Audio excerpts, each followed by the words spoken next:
My name is Nicole and I'm turning 45 this year. With my only son moving out to start living on his own when he entered university, our house, where my husband and I used to live together with him, suddenly felt incredibly spacious. This house is a custom-built home that my husband and I carefully designed. We wanted a spacious house where our child could run around without any issues. So we built a 3-story house with a beautiful open-plan design, including a 5-bedroom layout and a soaring atrium. The expensive balcony is where I take pride in growing my collection of herbs, from lavender to chamomile, and if it's edible, I have basil, mint, and rosemary. Various herbs flourish abundantly in my little garden. A refreshing mojito with freshly picked mint is the ultimate treat, and my homemade basil sauce is my son's absolute favorite. I always make sure to bottle it up and sneak it into the cardboard box when sending him care packages. My husband's cherished study has ample workplace and a large shelf perfectly fitted to the ceiling, displaying his beloved collection of books and video games. To fully indulge in the books and games he has gathered there, it's not uncommon for him to spend most of his holidays inside, rarely leaving the study except for meals and the occasional bathroom break. As for me, I enjoy my own hobbies.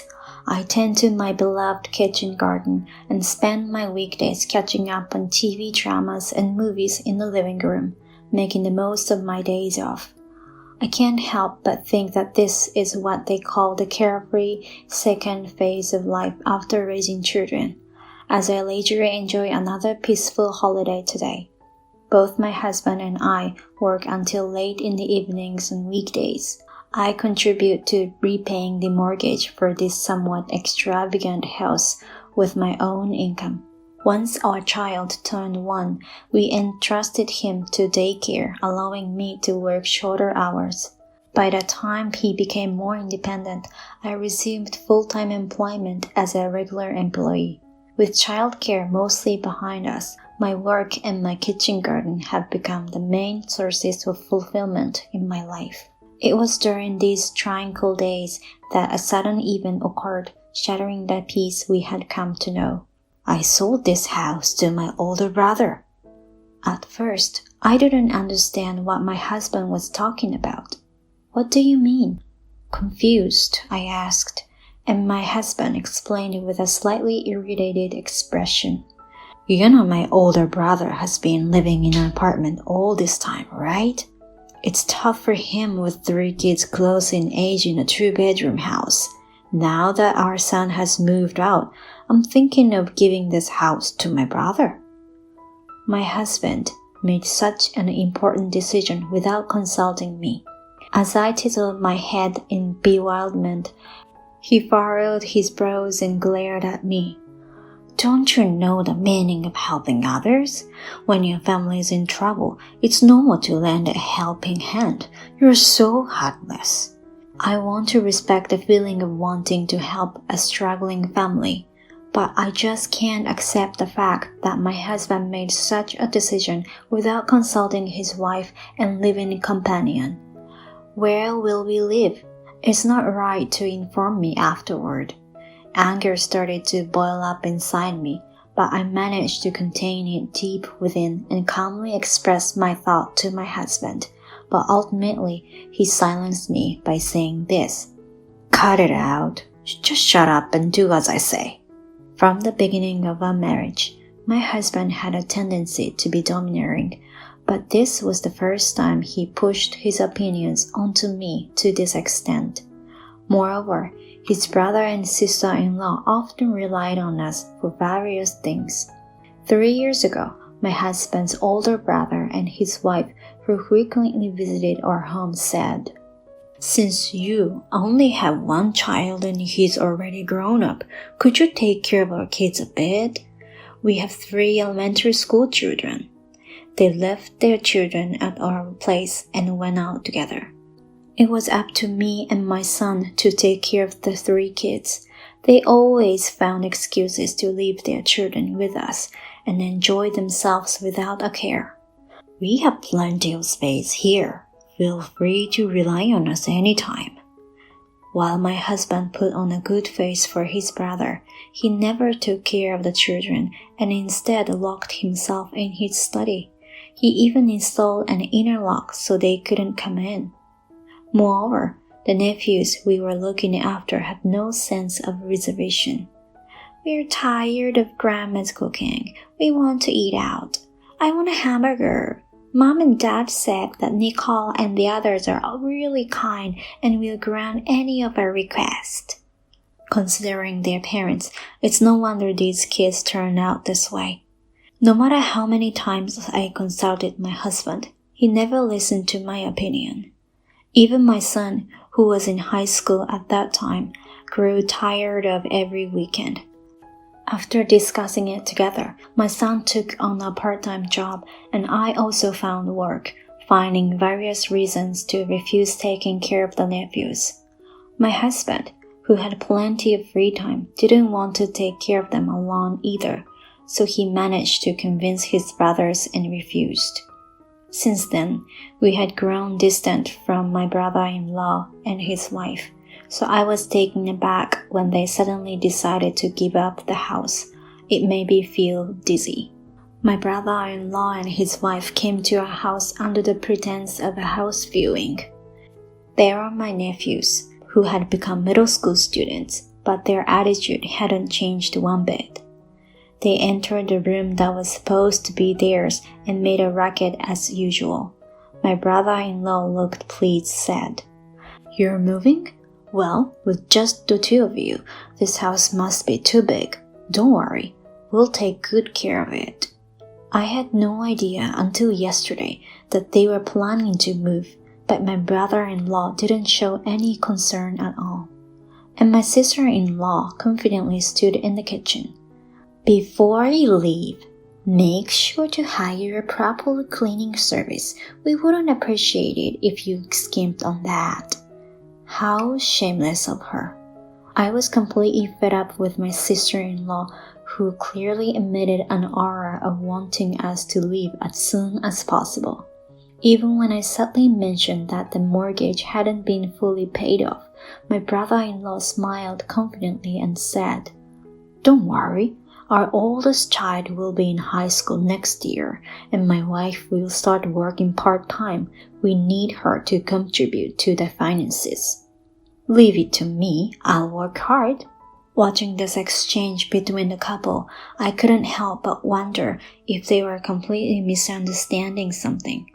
Since the beginning, it had been me who paid off the mortgage for this house. The monthly payment was $1,800. Could my brother-in-law and his wife handle such payments? I am a pharmacist, so I have a decent income, but it's still a significant amount. On the other hand, I heard from my husband that my brother-in-law's take-home pay was only around $2,000. There's no way they can make ends meet with just a $200 difference. My brother-in-law and his wife seem to have the misconception that my job as a pharmacy clerk pays poorly and that the mortgage repayment is not a significant amount. "You work at the pharmacy, right? The name sounds cool." I'm also studying through a correspondence course to obtain a medical office qualification. Once I successfully obtain it, I'll return to work in society. They are an optimistic couple, no matter what. My husband has always had a strong sense of pride and has felt inferior to me, who earns significantly more income than him.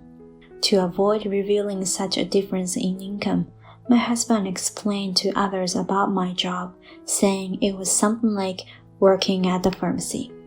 Well, that's beside the point. It seems my brother-in-law and his wife believe that if they both work, they can handle the mortgage payments. With such thoughts in mind, my brother-in-law suddenly asked a question. "By the way, how much is the monthly mortgage payment?" My husband's face, which had been smiling until then, stiffened. Apparently, even my husband wasn't aware of the exact monthly payment amount. It's $1,800, I said without any hesitation. Both my husband and my brother-in-law's couple froze for a moment. $1,800? Are you kidding? My pale sister-in-law finally managed to speak. No, it's not a lie. Since we bought the house without a down payment, including a land cost, we pay $1,800 every month. My sister-in-law, with a shocked expression, raised her voice. We can't afford that amount. Yes, I agree with her. I silently wished in my heart for this matter to be cancelled as soon as possible. My brother-in-law, caught off guard by the amount, confronts my husband. Did you really intend to make us pay this amount every month? My husband hurriedly whispers to me. Hey, didn't we make extra repayments? Is there still that much remaining debt? We make slightly higher monthly repayments during summer and winter. It's a 35-year mortgage, and even with proper calculations, we still have 15 years worth of repayments left.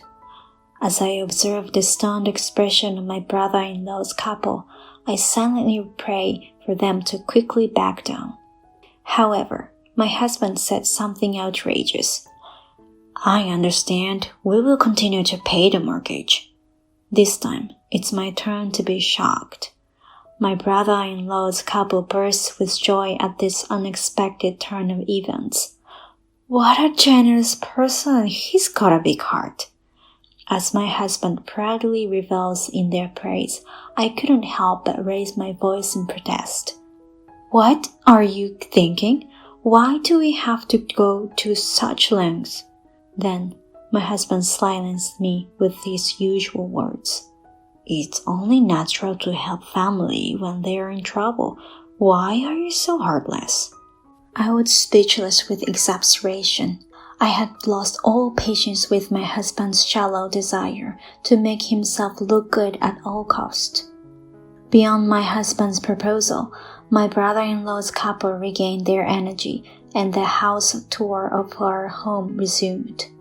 We want to move in by the beginning of next month, so we'll need you to take care of the procedures, arrangement for the move, and everything else. My husband handed me all the responsibilities, leaving me infuriated beyond measure.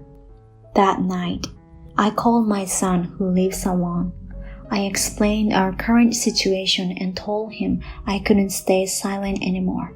On the other end of the phone, my son chuckled as if he found it amusing. I'm glad you finally feel like fighting back.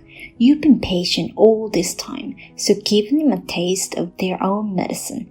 Even if it leads to a divorce, Mom, you have the strength to live on your own. Encouraged by my son's reassuring words, I made up my mind to stand up to my in-laws and husband, who were acting as they pleased. Shortly after deciding to head over our home to my brother-in-law's family, I contacted the bank where we had the mortgage contract. In fact, since this issue came up, I had been independently researching about changing the mortgage ownership. What I found out was that changing the ownership of a housing loan is generally not allowed. And even if it is possible to make changes, it's usually between spouses or parents and children. This time, it was a slightly complicated situation involving relatives. Moreover, the owner of the property is me. It's possible to hide the relationship and change the ownership, but if the financial institution finds out, it could be considered a serious breach of contract, and in the worst case, they could demand full repayment of the loan. Both my brother-in-law's couple and my husband had casually promised to hand over our home without knowing that changing the ownership was a high-risk endeavor. Until the day of the handover, I decided not to do anything and focused on my work and household chores. Of course, my husband was furious when he saw that. Hey, hurry up and choose a moving company or something. If you keep dragging your feet, you'll be next month before we know it. I'm busy with work. You can handle it, can't you? Besides, if you're going to hand over the house, we also need to make arrangements for a new place. What are we going to do about that? You should be the one doing that. That's why I'm saying I'm busy. Ignoring my silent and sulking husband, I headed to work. Every day, as I continued to repeat the same routine, my husband must have hired a moving company because a large number of cardboard boxes were brought into our house. Look, I've already made a moving arrangement, and the contract for the new apartment will be finalized soon, so stop sulking and start packing. But no matter what he said, I refused to start preparing. Day after day, we had these exchanges, and each time, my husband would angrily blame and criticize me. Enough already. Stop being so selfish. If you keep up this attitude, I have my own thoughts too. I'm getting a divorce. Is it okay with you? I ignored him and continued watching TV. Pack your things quickly. We're getting a divorce. I don't want to be with you anymore. Let's get a divorce. Saying that, I headed towards the bedroom. With my resolute attitude, my husband became completely quiet. I'm sorry. I don't want a divorce. I want to be with you forever. I was slightly surprised by my husband's tearful apology. Okay, I understand, but we're not moving out of this house, and we're not changing the ownership either. Let's keep living here together forever. Although my husband understood my feelings. That's not possible. We've already made a promise to my brother and his wife, and it's too late to do anything now, he said dejectedly. It'll be okay. I lightly tapped my husband, who had become so small. And then the day of the promised handover arrived. My brother-in-law and his wife arrived with their belongings packed into a borrowed pickup truck from an acquaintance. Since it was a weekday, their children were at school. Finally, it's our new home. It's amazing that we don't have to repay any loans. As always, my brother-in-law and his wife were carefree, standing tall in front of them as they happily entered the house. I spoke up. I'm sorry, but unless you agree to these conditions, I can't hand over the house. I have the home loan contract documents in my hand. As stated here, changing the loan ownership is generally impossible. If you really want to live here, I request that you repay the remaining loan amount in a lump sum. My brother-in-law hesitated in the face of my strong stance, but his wife was different. Who do you think you are, meddling in your affairs? Just leave this place already. She fiercely unleashed her anger. I showed her the loan contract once again. It's only natural for me to speak up. I am the homeowner here. I pointed directly at the name of the homeowner, and she widened her eyes in astonishment. My husband has no rights here. As the homeowner, I refuse to hand over this house, so please take your belongings and leave immediately.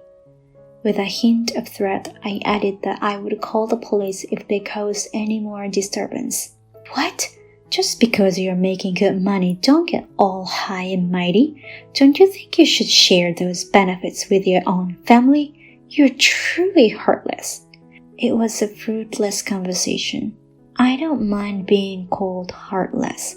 Instead of relying on us for everything, please try to handle things on your own a little. Be a role model for your children. Leaving those words behind, I entered the house. I firmly closed the door and locked it. For a while after that, my brother-in-law and his wife made a fuss in front of the house, but they eventually left, with the neighbors giving them suspicious glances.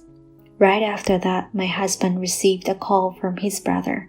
We've already moved out of the apartment. Please let us stay temporarily until we find a new place. He was begging, with tears in his eyes. My husband quietly responded, No. I couldn't help but burst out laughing at the ridiculousness of it all. I knew as soon as my brother-in-law and his family came over, they would never leave.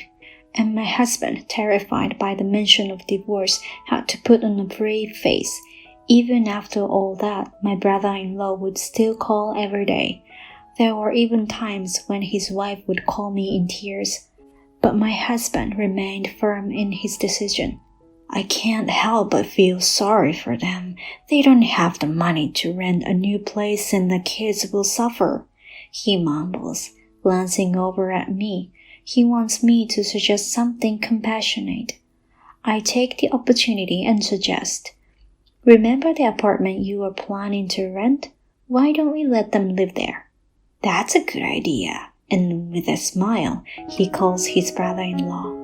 I heard that my brother-in-law and his family of 5 had moved into that apartment at a later date. Although it was a happy occasion, my husband was about to face another tragedy. My older brother and his family aren't paying the rent for the apartment. They said they'd transfer the rent to me, but I've been paying for it myself for months. As expected, the educators couple would never pay rent.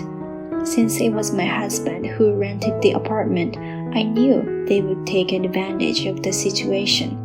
When I suggested settling the apartment to my brother-in-law and his wife at the time, I had already anticipated the outcome. How naive and self-righteous I was, I sneered with a laugh. Their family is going through a tough time, so we should help them, right? You're not a heartless person like me, are you? My husband couldn't say anything back. My brother-in-law's family, who were struggling to pay the rent, now lives together in a cramped one-bedroom apartment, which is even smaller than before. It's unfortunate for their 3 growing boys, but it might be just the punishment they deserve for being so selfish.